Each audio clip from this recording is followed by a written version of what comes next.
Now, let's see this.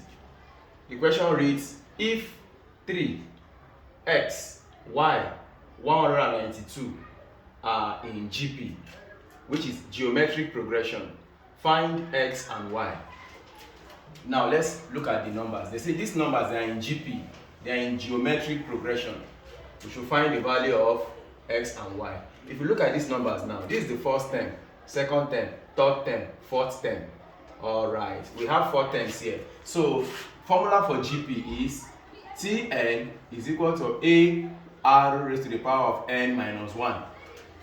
This is the general formula for geometric progression. So now let's see the fourth term. Now, formula for the fourth term, T4 is equal to a into r4 minus 1.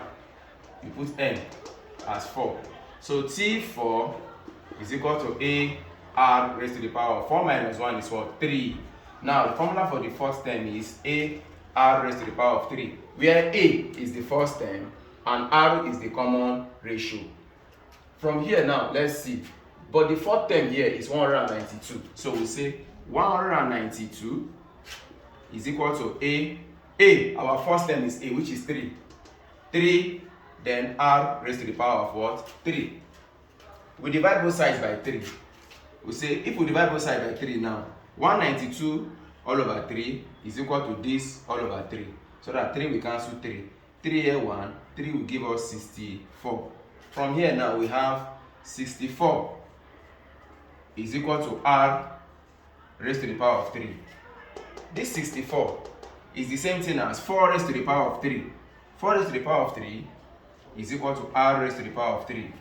Now what do? We cancel out the power. 3 we cancel 3. So our common ratio r is equal to what? 4. Since our common ratio r is 4 and our first term is 3, how do we get the next term? The next term is this 3, the first term times the common ratio. So if our first term here now is 3, the next term, which is x, 3 times 4, the common ratio will give us what? 12. The next term, which is y, 12 times 4 will give us what? 48. And the next term is what?